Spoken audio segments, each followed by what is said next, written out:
ஒரு ஊர்ல சந்திரா ராஜி அப்படின்னு ஒரு கணவன் மனைவி இருந்தாங்க. ராஜி ஒர்க்கிங் உமனா இருந்தாங்க. ஒர்க்கிங் உமன்னா ஆஃபீஸில் மட்டும் இல்லை, வீட்லையும். இவங்க ரெண்டு பேரும் தன்னோட மாமனார் மாமியாரோட ரொம்பவே சந்தோஷமா இருந்தாங்க. புரியுதுல்ல சந்தோஷமான்னு சொல்லும்போது? என்னடா சந்தோஷம் ரொம்ப இழுவையா இருக்கு அப்படின்னு தானே யோசிக்கிறீங்க. வாங்க வாங்க வீட்டுக்குள்ள வந்து என்ன நடக்குதுன்னு பாருங்க. அப்புறம் நான் மட்டும் என்ன நீங்களும் இழுக்க ஆரம்பிச்சிருவீங்க. சரி, கதையை பார்க்கறதுக்கு முன்னாடி சேனலை சப்ஸ்கிரைப் பண்ணிட்டு கதையை கேட்க ஆரம்பிங்க. ஒரு நாள் ராஜிக்கு ஆஃபீஸ்ல லீவு.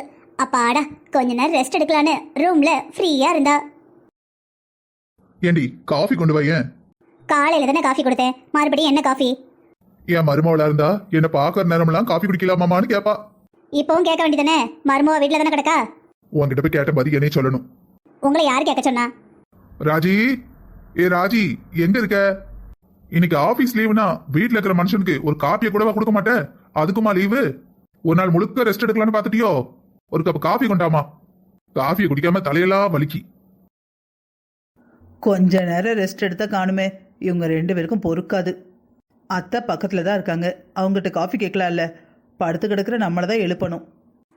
ராஜி கிச்சனுக்குள்ள போய் காஃபி போட ஆரம்பிச்சா. காஃபி போட்டு மாமியாருக்கும் மாமனாருக்கும் எடுத்துட்டு போனா.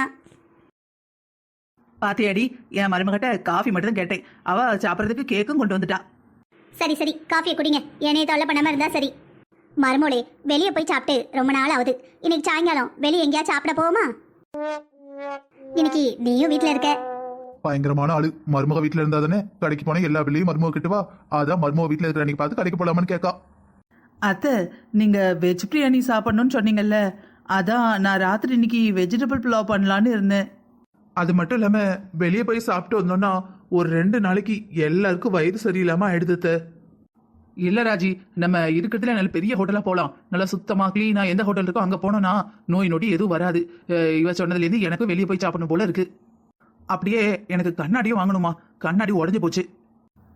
மாமா, அந்த கண்ணாடி இப்ப தானே வாங்கணும், ரொம்ப காஸ்ட்லி மாமா. எப்படி உடஞ்சது? என்ன ராஜி, உன் மாமனார்கிட்டயே கண்ணாடி எப்படி உடஞ்சதுன்னு கேக்குறியா? மாமனார் மாமியாருக்கு செலவு பண்றதுக்கும் கணக்கு வழக்கு பார்க்க ஆரம்பிச்சிட்டியா? என்ன எப்ப வேந்து இந்த வீட்டுக்கு முதலாளியா நீங்க? எப்ப வேந்து நாங்க வேலைக்காரங்களானோ? உன்ட்டு கேட்டு கேட்டுதான் எல்லாம் செய்யணுமோ? என்ன நடந்தாலும் உங்ககிட்ட உடனே சொல்லணும் போல. என் புருஷனை நானும் உயிரோட இருக்கிற வரைக்கும் இந்த வீட்டுக்கு நாங்க தான் எல்லாம், புரிஞ்சுதா?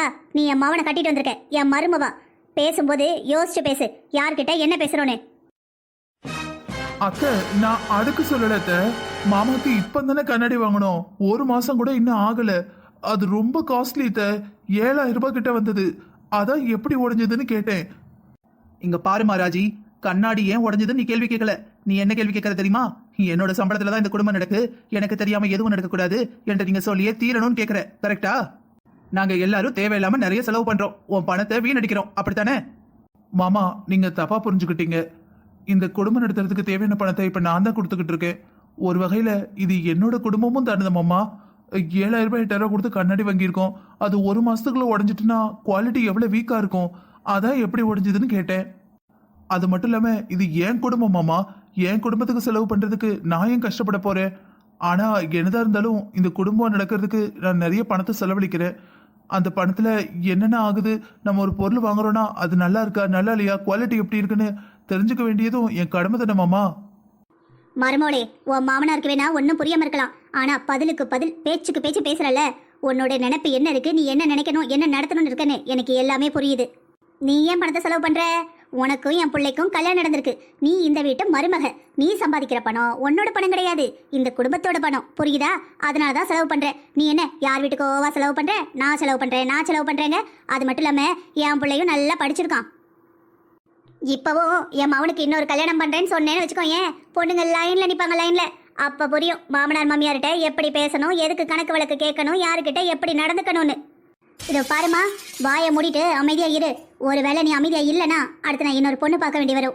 மருமோளே, இன்னைக்கு வெளியே போய் சாப்பிடணும்னு ஆசையா இருந்தது. நீ பேசின பேச்செல்லாம் கேட்டதுக்கு அப்புறம் வீட்டுல சாப்பிட கூட மனசு இல்ல. என்னால வீட்டுல கூட சாப்பிட முடியுமான்னு தெரியல. நீ ஒன்னும் எனக்கு புதுசா கண்ணாடி எல்லாம் வாங்கி தர வேணாமா, போதுமா? மாமா, நான் ஏதோ சொல்ல வந்தேன், நீங்க 2 பேரும் வேற ஏதோ புரிஞ்சுக்கிட்டீங்க. எப்படியோ என்னை மன்னிச்சிடுங்க மாமா. நான் பேசினது உங்களுக்கு காயப்படுத்தி இருந்ததுன்னா தயவு செஞ்சு என்னை மன்னிச்சிடுங்க. நான் உங்களுக்கு காசு செலவழிதுன்னெலாம் சொல்ல வரல மாமா. அந்த கண்ணாடி 7,000 ரூபாயிலேருந்து 8,000 ரூபா வந்தது. இவ்வளோ லோ குவாலிட்டியா இருக்கிறது நம்மகிட்ட ஏமாத்திட்டானோன்னு தான் கேட்டேன். ஒன்றும் பிரச்சனை இல்லை மாமா. நம்ம அடுத்த மாசம் இல்லை, அடுத்த வாரமே கூட உங்களுக்கு புது கண்ணாடி வாங்கிக்கலாம். ஒன்றும் பிரச்சனை இல்லை. இந்த குடும்பத்துல ராஜி கொண்டு வர்ற பணத்தை வச்சுதான் குடும்பமே நடக்குது. ஆனா ராஜிக்கு என்ன மரியாதை கிடைக்கணுமோ அந்த மரியாதை ஒரு நாளும் கிடைச்சதில்ல. மருமகங்கிற மரியாதையும் கிடைக்கல. இந்த வீட்ல அவ உழைச்சுதான் நம்ம சாப்பிடுறோங்கிற அந்த ஒரு பேசிக் மரியாதையும் அவளுக்கு கிடைக்கல. எப்ப பாரு ராஜியோட மாமனாரும் மாமியாரும் அவகிட்ட வேலை வாங்கிக்கிட்டே தான் இருந்தாங்க தவிர ஒரு நாள் கூட மனசு விட்டு பேசவும் செய்யல, பாராட்டவும் செய்யல.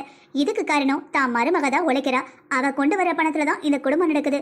நம்ம கொஞ்சம் பாராட்டுனா நம்ம தலைக்கு மேல ஏறிடுவாளோ, நம்ம மருமகனை கூட்டிட்டு மருமக தனி கொடுத்துன போயிடுவாளோ, நம்மள மதிக்க மாட்டாளோ அப்படிங்கிற எண்ணமும் தன்னை சுத்தி இருக்கிறவங்க சொல்லி கொடுக்குற எல்லா பேச்சையும் கேட்டுக்கிட்டு மாமனார் மாமியார்னா கெத்தாதான் இருக்கணும், மருமகிட்ட ரூடாதான் பேசணும்னு தப்பா புரிஞ்சு வச்சிருந்தாங்க.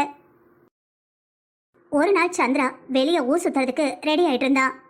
வெளியே சும்மா போனா கூட பரவாயில்ல, ராஜி வாங்கிட்டு வந்திருந்த சம்பள பணத்தை எடுத்துட்டு கிளம்புனா. ஏங்க, இந்த பணத்தை எதுக்கு எடுத்திருக்கீங்க? நீங்களா ஒரு வேலைக்கும் போக மாட்டேங்கிறீங்க, நான் உழைச்சு கொண்டு வரதையும் எடுத்து எடுத்து செலவு பண்றீங்க. பணம் என்ன மரத்துலையா காய்க்குது? தண்ணி செலவழிச்ச மாதிரி செலவழிச்சிட்டு இருக்கீங்க. இப்படி செலவழிக்கிறீங்களே, வீட்டில் திடீர்னு ஏதாவது செலவுக்கு வேணும்னா யார்கிட்ட போய் கேட்கறது? ஒரு ஆள் சம்பளத்துல குடும்பம் நடந்துகிட்டு இருக்கு, ஏங்க இப்படி பண்றீங்க? இங்க பாரு ராஜி, உன் கேள்விக்கெல்லாம் பதில் சொல்ல நேரம் இல்லை. என் ஃப்ரெண்ட்ஸ் எல்லாம் வெளியே வெயிட் பண்ணிட்டு இருக்காங்க. நாங்க ஹோட்டல்ல பார்ட்டி செலிப்ரேட் பண்ண போறோம். வழிய விடு. ஏங்க, எனக்கு லேட் ஆகுது ராஜி, வழிய விடு. இத பத்தி நம்ம அப்புறமா பேசுவோம். உண்மையாவே எனக்கு ரொம்ப லேட் ஆயிடுச்சு. அவனுங்க 10 தடவைக்கு மேல கால் பண்ணிட்டானுங்க. ஏங்க, உங்க கூட சுத்துறவன் ஒருத்தனாவது உருப்படியா இருக்கானா? நானும் சரி போனா போகுதுன்னு பொறுத்து பார்த்தாச்சு. இன்னைக்கு இதை பேசியே ஆகணும். சரி, ஒரு கம்பெனிக்கு இன்டர்வியூ போறேன்னு போனீங்களே, என்னாச்சு? இன்டர்வியூ போனேன் ராஜி. இன்டர்வியூல பாஸ் பண்ணிட்டேன். எனக்கு அந்த கம்பெனி, அந்த எம்ப்ளாயீஸ், சுத்தி இருக்க சரௌண்டிங் எதுவுமே பிடிக்கல. எனக்கு செட் ஆகணும்னு தோணல. அதான் நான் போகல. ஏங்க, உங்க மனசுல என்னதான் நினைச்சிட்டு இருக்கீங்க? இந்த வேலை உங்களுக்கு கிடைக்கணும்னு எத்தனை பேருக்கு நான் கால் பேசியிருக்கேன் தெரியுமா? எத்தனை பேர்ட்ட கெஞ்சி இருக்கேன் தெரியுமா? என் பேரு, ஐயோ எனக்கு எப்படி சொல்றதுனே தெரியலங்க. வெக்கத்தை விட்டு ப்ளீஸ் ப்ளீஸ்னு 1000 தடவை மெசேஜ் அனுப்பியிருக்கேன். நீங்க என்னடானா இன்டர்வியூ பாஸ் பண்ணிட்டேன், ஆனா வேலை பிடிக்கலன்னு சொல்றீங்க. இப்படியே இருந்தா எப்படிங்க? நாளைக்கு நமக்குன்னு குழந்தை குட்டின்னு வந்துடுச்சுன்னா நம்ம வாழ்க்கை நம்ம பார்க்க வேண்டாமா? எத்தனை நாளைக்கு இப்படி இருக்க போறீங்க? சந்திராவும் ராஜியும் ரொம்பவே சத்தமா ஆர்கியூமெண்ட் பண்ணிட்டு இருந்தாங்க. ராஜி கேட்குற எந்த கேள்விக்கும் சந்திரன் கிட்ட பதிலே இல்லை. அப்புறம் என்ன நடக்கும்? தப்பு பண்ற புருஷமாருக்கு சப்போர்ட்டா மாமியார் வந்தாகணுமே. அதே மாதிரி சந்திராவோட அம்மாவும் உள்ள வந்தாங்க. ராஜி, இங்க என்ன நடக்குது? உன் புருஷன்கிட்ட எதுக்கு கத்திக்கிட்டு இருக்க? உனக்கு வெக்கமா இல்ல? கட்டுன புருஷன்கிட்ட எப்படி மரியாதை நம்ம பேசிக்கிட்டு இருக்க? கட்டுன புருஷனுக்கு இப்படித்தான் மரியாதை கொடுப்பியா? இதைத்தான் உங்க வீட்டுல சொல்லி கொடுத்தாங்களா? அத்தை, நீங்களே சொல்லுங்க, நான் கத்தாம என்ன பண்றது? அத்தை, இவருக்கு வேலையே கிடைக்கலன்னு டெய்லி நியூஸ் பேப்பர் பார்த்து எல்லா கம்பெனிக்கும் நான் எழுதி போட்டு அதில் 10 கம்பெனிக்கு கேட்டாங்க. 10 கம்பெனியில் 2 கம்பெனி தான் எனக்கு பிடிச்சிருக்குன்ட்டாரு. அந்த 2 கம்பெனிலையும் ஆளை பிடிச்சி பேசி கெஞ்சி கூத்தாடி ரெக்கமெண்ட் பண்ணி இவரை உள்ள அனுப்பினா இன்டர்வியூவில் பாஸ் பண்ணிட்டாராம். அதான் தெரியுமே, என் மவனுக்கு இருக்கிற அறிவுக்கும் அழகுக்கும் எங்கேயோ இருக்க வேண்டியவன் உன்னைய கட்டி இங்க வந்து பாலா போயிட்டான். அத்தை, இன்டர்வியூ பாஸ் பண்ணிட்டாரு அத்தை, ஆனா வேலை வேண்டான்னு சொல்லிட்டு வந்திருக்காரு. இன்னைக்கு வர உங்க புள்ள 2 மாசத்துக்கு மேல ஏதாவது ஒரு கம்பெனில வேலை பார்த்திருக்காரா? சரி, ஒரு கம்பெனில 2 மாசத்துக்கு மேல வேலை பார்க்கலனா என்ன? இப்போ அவனுக்கு வேலை பார்க்க வேணாம் அப்படி தோணுச்சுன்னா வேலை பார்க்க மாட்டான். நாங்க ஒன்றும் சோத்துக்கும் கஞ்சிக்கும் கூழுக்கும் சிங்சாங் அடிச்சுட்டு தெரியல. என் புள்ள வேலை பார்த்து தான் ஆகணும்னு எந்த கட்டாயமும் கிடையாது. என் புள்ள எதுலையாவது குறையா இருக்கானா? என் பிள்ளைக்கு இருக்கிற அறிவுக்கும் அழகுக்கும் எங்கேயோ இருக்க வேண்டியவன். அத்தை, நீங்க தானே சொன்னீங்க என் புள்ள அறிவுலையும் அழகுலையும் பெஸ்டா இருக்கான்னு, நிறைய படிச்சிருக்கான்னு. சொல்லுங்க, வேலைக்கே போகலனா எதுக்கு படிக்கணும்? இவ்வளவு நாள் கஷ்டப்பட்டு படிச்சது எதுக்கு அத்தை? அவர் வேலை பார்க்கலனா எதுக்கு படிக்கணும்? எதுக்கு அறிவா இருக்கணும் அத்தை? இது பாருடி, நீ படிச்சிருக்க, நீ வேலைக்கு போறேங்கிறதுனால நீ சொல்ற எல்லாத்துக்கும் என் புள்ள வந்து மண்டை ஆட்டணும்னு எந்த அவசியமும் இல்லை. இதுக்கப்புறம் என் பிள்ளைகிட்ட என்னைக்காவது இந்த மாதிரி கத்திக்கிட்டு பேசின அப்புறம் இருக்கு. அத்தை, இப்பவும் அவர் என்னோட ஹேண்ட்பேக்ல இருந்து இவ்வளவு பணத்தை எடுத்திருக்காரு அத்தை. சந்திராவோட அம்மா கோவத்துல ராஜியோட பேக்ல இருந்து இன்னும் கொஞ்சம் பணத்தை எடுத்து சந்திரா கையில கொடுத்தாங்க. கொண்டு போடா, இதை வச்சு என்ஜாய் பண்ணு, இவ என்ன பண்றா நான் பாக்குறேன் அப்படின்னு இன்னமும் சொல்லி கொடுத்தாங்க. ராஜிக்கு அழுக மட்டும் தான் முடிஞ்சது, வேற என்ன பண்றதுனே தெரியல. எதுவும் பேசவும் முடியல. இப்படியே கொஞ்ச நாள் போச்சு. அத்தை. என்ன ராஜி, இன்னைக்கு ஆஃபீஸ்லேருந்து சீக்கிரம் வந்துட்டேன். ஆமா அத்தை, இன்னைக்கு கிளைண்ட் மீட்டிங் இருந்தது, சீக்கிரமாவே முடிஞ்சது, அதான் வந்துட்டேன். வீட்டுக்குள்ள வரும்போதே கமன்னு வாசமா இருக்கு. அது ஒன்றும் இல்லை, உளுந்தங்களி செஞ்சேன், அப்படியே நல்லெண்ணையும் பக்கத்தில் வச்சுருக்கேன். முந்திரி பருப்பு லேசாக நெய் விட்டு பொத்துனாப்பில் வதக்கி வச்சுருக்கேன், அதான் வாசம் வந்திருக்கும். அத்தை, எனக்கு முந்திரி பருப்புனா அவ்வளோ பிடிக்கும். உங்களுக்கு எப்படி தெரியும்? கையை எடு. என்னாச்சு அத்தை? வீட்டுக்குள்ள வரும்போது கை கால்லாம் அலசிட்டு தான் வந்தேன். இது ஒன்றும் உனக்காக பண்ணலை, என் மவனுக்காக பண்ணியிருக்கேன். உங்க மகனுக்காகவா? ஆமாம், பொண்டாட்டின்னு ஒருத்தி வந்தா என் மகனுக்கு வாய்க்கு ருசியாக ஆக்கி போடுவா, அவனை நல்லா தாங்குவா, தாய் போல பார்த்துக்கிடுவா நினச்சேன். நீ உன்னையவே பார்த்துக்க 7 ஆள் வேணும், நீ என் பிள்ளைய பார்த்துக்க போறியா? அதான் என் பிள்ளை கை கால் நல்லா இருக்கணுமேனு உளுந்தங்களையும் மூளை நல்லா இருக்கணுமேனு முந்திரி பருப்பு வறுத்து வச்சிருக்கேன். சரித்த, அதுல 2 எடுத்து நான் வாயில போட்டா உங்களுக்கு என்ன செய்யுது? குறைஞ்சு போயிருதா? இது என் மவனுக்கு மட்டும், வேற யாரும் சாப்பிடக்கூடாது. ஏன் அத்தை, உழைச்சு போடுறது நான், இதை என்னோட பணத்துல தான் வாங்கியிருக்கீங்க. உங்க பிள்ளை வீட்டுக்குள்ள தான் இருக்காரு, நான் ஆபீஸ்ல போய் இடுப்பொடிய வேலை பார்த்துட்டு வரேன். ஆனா நான் இதுல 2 எடுத்து வாயில போடக்கூடாது, அப்படித்தானே? எண்ணெயிலேருந்து நம்ம குடும்பத்துல ஆரம்பிச்சது, இவங்க தான் சாப்பிடலாம், இவங்க சாப்பிடக்கூடாதுன்னு. அப்படிதாண்டி, நீ சாப்பிடக்கூடாது, என் புள்ள தான் சாப்பிடுவான். கிளம்பு. ராஜிக்கு சொல்ல முடியாத துக்கம். என்னடா இவங்க ஒரு மனுஷிய கூட மதிக்க மாட்டேங்கிறாங்களேன்னு, இதுக்கப்புறமா இங்க இருக்கிறது சரியா வராதுன்னு தன்னோட அப்பா வீட்டுக்கு கிளம்பி போயிட்டா. ஏண்டா, உன் பொண்டாட்டி வீட்டை விட்டு போயிட்டா, நீ என்னடானா எந்த அக்கறையும் இல்லாம அவ போனா எனக்கு என்னங்கிற மாதிரி இருக்கிற? மா, அவ போனதுக்கு என்ன செய்ய சொல்றீங்க? சரி, செலவுக்கு கொஞ்சம் பணம் இருந்தா கொடுங்க. என்கிட்டலாம் 1 ரூபா இல்ல.